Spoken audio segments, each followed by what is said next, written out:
네, 오밤중의 뉴스 함께하고 계신 지금 시각이 12시 21분 지나고 있습니다. 자, 제가 준비한 두 번째 주제는요. 제 꾀에 넘어간 조정훈입니다. 그래서 어떻게 됐다고? 민주당이 법사위를 탈환할 수 있겠다.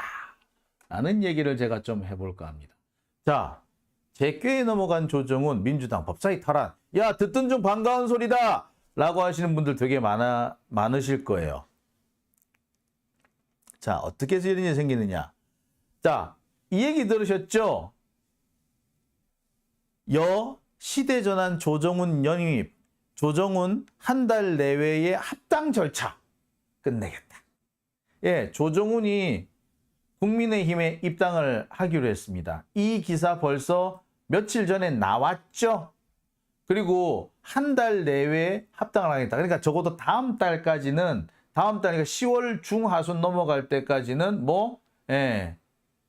합당을 한다는 얘기야. 그러니까 추석 지나고 난 날 바로 합당한다는 얘기죠. 그죠? 그죠? 예. 이렇게 되면은 조정훈은요, 시대 전환이라는 군소정당, 군소야당의 유일한 국회의원이 아니라, 원내 의석수가 100석이 넘는 거대 여당의 한 사람이 되는 겁니다. 그죠? 확실하죠? 자, 기사 내용을 조금 더 볼게요. 자, 조정훈이 뭐라고 변명을 했느냐? 내년 총선에서 제3지대는 없다고 생각한다. 큰 연대체를 만들려고 하니 들어가서 매기의 역할을 하겠다. 아이고 참. 웃기고 있네. 네가 먹히지나 마라 이 병신아. 솔직히 웃기는 소리 하고 있는 거 아닙니까? 그죠? 예. 제3지대랍니다. 네가 무슨 제3지대야. 자, 뭐 제3지대는 뭐 변색지대인가? 여기 붙었다 저기 붙었다. 시대 전환이라며. 뭡니까? 자기가 진보 정당인 척하고, 그래서 군소 진보 정당인 척하고, 그래서 민주당의 도움을 받아서 위성 정당으로 국회의원이 된 거 아니에요? 솔직히 내용에 머리 보면 든 것도 별로 없고, 진짜 이런 게 국회의원 하나 싶을 정도예요. 진짜 그 민주당의 위성 정당이 아니었다면 국회의원 근처도 가기 어려웠을 사람입니다. 솔직히 가짠트라고. 그 얘기를 하는 거 보면 뭐 논리가 정연한 것도 아니고 예의가 있는 것도 아니고, 그렇다고 해서 가식적이지 않고 솔직한 뭐 그런 게 있는 것도 아니고, 도대체 뭐 이런 인간이 다 있나 싶을 정도의 그런 사람입니다. 그런 자가 뭐 제3지대를 만들어 웃기고 있네. 씨. 우리나라에서 왜 제3지대가 망했는 줄 아세요? 안철수를 보면 알 수 있어요. 안철수 뭐 했습니까? 제3지대에 있었던 게 아니라 뭐 어디 갔다? 합당 윤석열 따라갔잖아. 제3지대라고 와 있는 새끼들이 전부 다 뭐해? 제3지대를 만드는 게 아니라 지가 출세할 길을 따라서 적폐들한테 갖다 붙었다고. 제3지대가 적폐들한테 붙지 않는 그런 사례 봤나요? 없어요. 자, 정의당요. 지금 정의당 말고 옛날에 정의당이 하나 있어요. 박찬종이 했던 정의당이 있어요. 박찬종의 정의당이 있었을 때가 있거든요. 그 박찬종의 정의당 어떻게 됐습니까? 걔들 신한국당으로 가서 붙었잖아. 뭐 그렇게 해서 붙은 사람들 꽤 많아요. 박찬종 정의당. 어디 박찬종 나중에 어디 갔냐고. 그죠? 제3지대 만들겠다고 한 애들이 사실은 다 뭐였다? 적폐 예비대였던 거예요. 그러니 뭐 당연히 제3지대가 사라질 수밖에 없지. 그것도 그런 케이스를 얘가 그대로 따라갔다. 그죠? 근데 지가 무슨 매기를 해. 똑같지. 아이고. 권력과 출세를 위해서 신이나 의리 따위는 헌신짝처럼 버릴 수 있는 자들이 이런 새끼들이야. 그런 새끼들이 당장 적폐들한테 붙기는 좀 민망하니, 그래서 진보 진영으로부터 또는 지들이 그렇게 좋아하는 중도층으로부터 표한자루, 표한장 이거 부거를 하려고 제3지대 운운하는 거예요. 이런 자들이니까 뭐 더 말할 필요도 없어. 더 말할 필요도 없어. 자, 어쨌거나 결론은 그거예요. 이 조정훈은 그래서 국민의힘에 들어가게 됩니다. 자, 근데 지금 현재 국민의힘으로 들어가게 될 이 조정훈, 뭐 다음 달이면은 국민의힘 의원이 돼 있겠네. 자, 근데 이 조정훈은요, 시대전환이라는 정당하고 합당을 해야만이 되는 겁니다. 합당을 안 하면 뭐가 된다? 이 사람은 할 수가 없어요. 왜? 이 사람 비례대표잖아. 따라서 이 사람이 탈당하면 국회의원제가 상실해요. 그래서 이 사람이 들어가려면 어디까지나 합당 절차를 밟아야만이 갈 수 있어요. 그런데 합당 절차를 밟지 않은 상태에서는 이 조정훈 국민의힘으로부터 공천을 못 받아요. 나 국민의힘에 공천을 받겠습니다라고 그 입단계를 내는 순간 이 사람은 자동으로 의원직을 상실하게 돼 있습니다. 자, 그렇잖아요. 지역구 국회의원이 되려면은 제가 알기로는 그래요. 뭐 일정상 올해 12월부터 그 예비 후보 등록을 할 수가 있거든요. 근데 12월부터 예비 후보 등록을 할 수 있는데 그때까지는 조정훈, 그러니까 뭐 조정훈이 그 국민의힘에 입당을 해야 되는 거고, 자, 그렇게 되면은 조정훈은 국민의힘 국회의원이 되든 합당 절차를 거쳐서 국민의힘 국회의원이 되든 아니면 국회의원직을 내려놓든 둘 중에 하나를 선택해야 되는 겁니다. 자, 그런데 여기에 재밌는 문제가 생겨요. 어떤 문제가 생긴다? 자, 지금 이 조정훈이 어디 소속이다? 국회 법사위 소속입니다. 국회 법사위 국회의원이에요.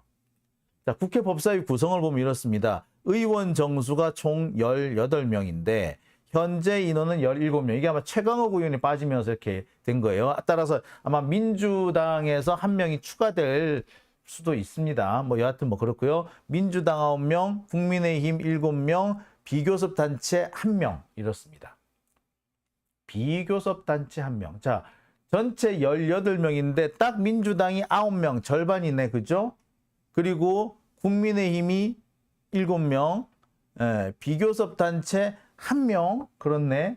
자, 이 비교섭단체 1명이 누구? 이게 누구? 이게 바로 조정훈입니다. 시대전환 조정훈.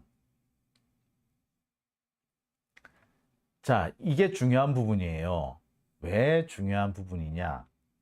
자, 국회 법사위원회는 우리 국회를 통과하는 모든 법률이 반드시 거쳐가야 하는 곳이 국회 법사위입니다.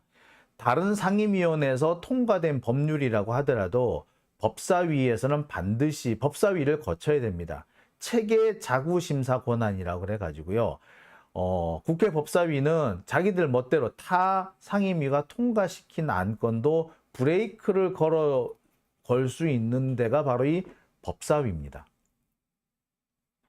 그래서 우리 국회에서 사실상 상원 역할을 하고 있다라는 비판까지도 받아요. 자, 문제는 이 법사위가 어떻게 하느냐에 따라 가지고, 법사위를 어떻게 하느냐에 따라 가지고 소위 말해 여당 다수당이 횡포를 부릴 수 없도록 할 수 있는, 그래서 다수당이라고 해도 반드시 이 일정한 절차와 합의를 거쳐야 될 수 있도록 하는 그런 시스템을 만들어뒀는데 그게 바로 뭐다? 이 비교섭단체 1인인 겁니다. 그래서 이 비교섭단체 1인이 뭐 어찌 된다? 이 사람이 합의를 해줘야지, 동의를 해줘야지 국회 법사위가 통과되게 돼 있어요. 반드시 그 비교섭단체 한 사람이 이 역할이 어마어마하게 큰 겁니다. 자, 위원 정수가 18명인데 그 중에 민주당이 딱 9명밖에 안 되잖아. 반밖에 안 돼요. 원래 의석수대로 하자면 민주당이 170석 정도, 180석 정도니까 원래대로 하자면 어느 정도여야 된다? 12명이어야 돼요. 12명. 그런데 9명으로 확 줄었어. 반밖에 못 가져요. 그런데 누구? 그리고 그 나머지 반을 누가 채운다? 야당으로 채우는데 나머지 반 중에 한 사람을 뭘로 채운다? 비교섭 단체로 채우는 거야. 그래서 반드시 이 비교섭 단체가 오케이 해줘야지 과반을 넘기게 되고 그래야만이 통과가 되게 만들어놨어요. 그러니까 비교섭 단체 한 명은 한 명이지만 국회 전체를 좌우할 수 있는 사람인 거죠. 이게 지금 누구라고? 조정훈인 거야. 그러니까 조정훈이 지금까지 우리 개혁 입법을 얼마나 어깃장을 놓았느냐 말이에요. 진짜 어깃장 많이 놓았죠. 제일 대표적인 것이 우리 그 검찰개혁법 어깃장 이 조정훈 때문에 그렇게 시간이 많이 걸렸어요. 얘 아니었으면 진작에 통과됐었어요. 자, 그뿐만 아닙니다. 김건희 특검법이라든지 대장동 특검법이라든지 이거 다 누가 막았다? 얘가 막았어. 지금 현재 최수근 상병 특검법 누가 막았다? 얘가 막았어. 얘가 다 막았다고. 그런데 얘가 이제 어떻게 된다고? 비교섭 단체가 아니라 뭐가 된다고? 자, 교섭 단체는요. 국회의원 20명 이상을 갖춰야만이 교섭 단체가 됩니다. 그러니까 정당이라고 다 같은 정당이 아니라 국회의원 20명 이상이 돼야지 정당 대접을 받는 거예요. 그런데 한 명 가지고는 정당 대접을 못 받죠. 그래서 사실상 무소속과 동일한 대우를 받습니다. 그래서 비교섭 단체라고 하는 거예요. 자, 그런데 얘가 어디로 간다고? 국민의힘에 가네? 그럼 어떻게 돼? 반드시 있어야 되는 비교섭 단체가 아니네? 자, 일부러 비교섭 단체한테 한석을 주게 돼 있었어. 그런데 얘는 이제 비교섭 단체가 아니네? 국민의힘으로 넘어가네? 그럼 얘가 어떻게 된다? 얘 법사위에서 나가야 돼. 법사위에서 나가야 돼. 안 그러면 비교섭 단체 1인이 아니거나 나가야 돼요. 자, 이게 조정훈 때만 생긴 게 아니라 실은 언제부터 있었다?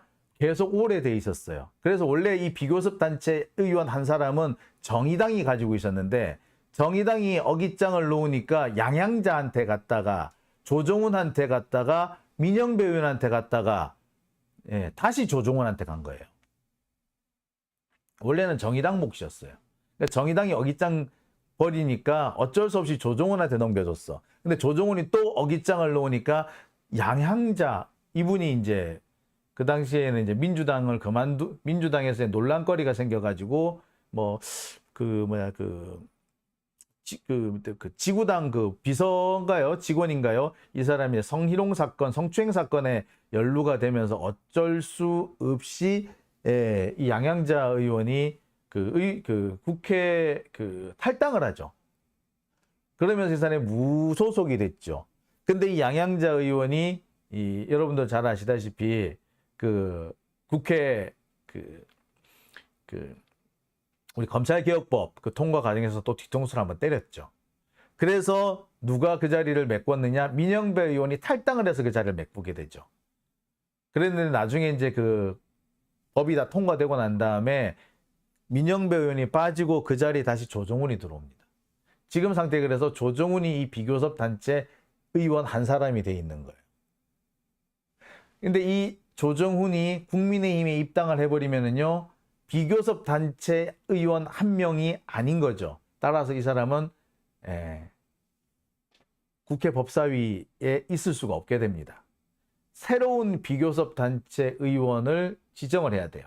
정의당을 지정을 하든 기본소득당의 용해인을 지정을 하든 아니면 무소속 중에 누구 하나, 무소속의 김남국을 지정을 하든 누구 하나는 지정을 해야 되는 거예요. 그러면 지금까지 조정훈 때문에 어깃장이 놓여가지고 걸렸던 거 다 해소. 그죠? 그죠? 용해인이나 우리는 용해인 아니면 김남국이면 좋겠다. 그치? 예. 또 있어요. 양정숙 의원도 있어요. 양정숙 의원도 오랫동안 민주당 지금 민주당에서 탈당한 상태입니다만 그래도 계속해서 민주당 쪽을 지지하고 끊임없이 그쪽으로 투표를 하는 의원이고요.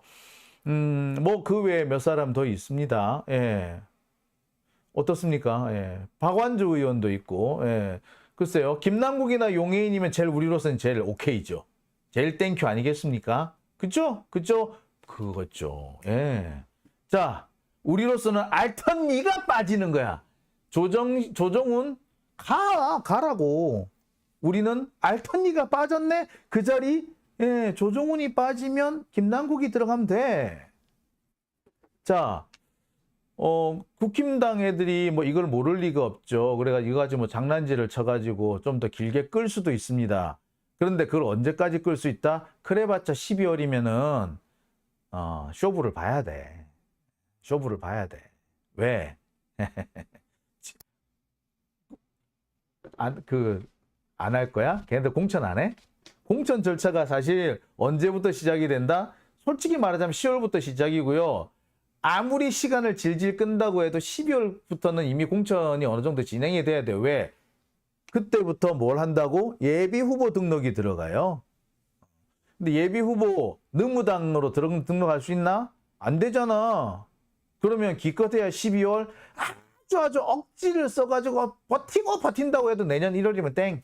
그럼 내년 1월에 갑자기 그냥 몰아치면 되겠네, 입법. 그지? 그 자리에 우리 김남국이 확 집어넣거나 용해인 집어넣어가지고. 그죠? 알턴이 빠진 건 맞나 아닌가? 맞죠? 예.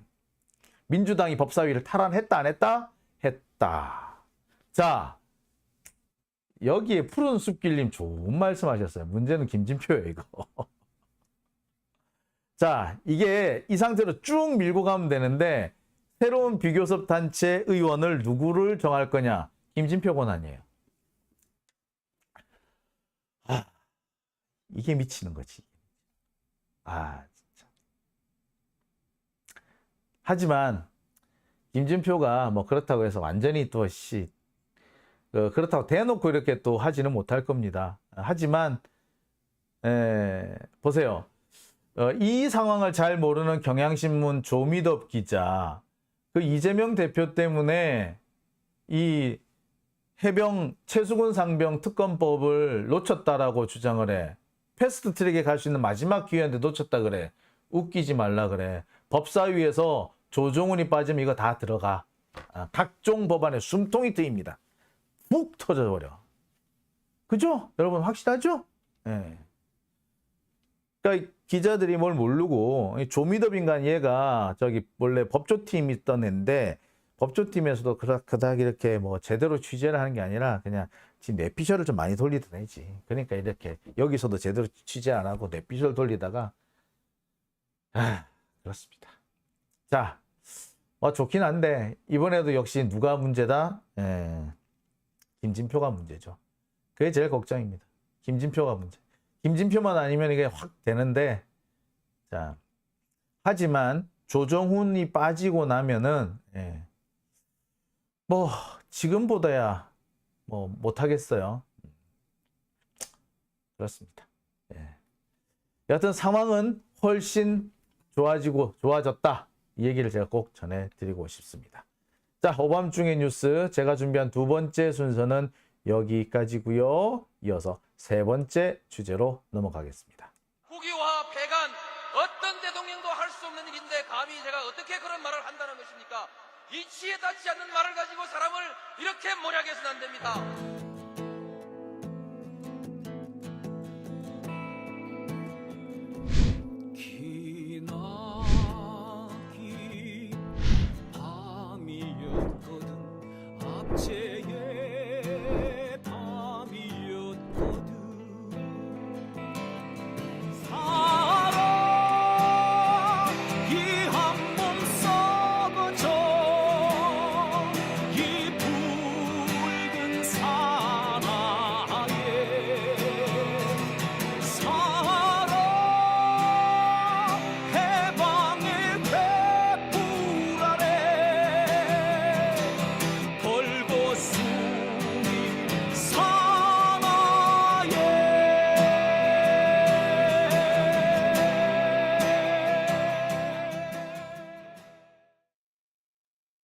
네, 오밤중의 뉴스 함께하고 계신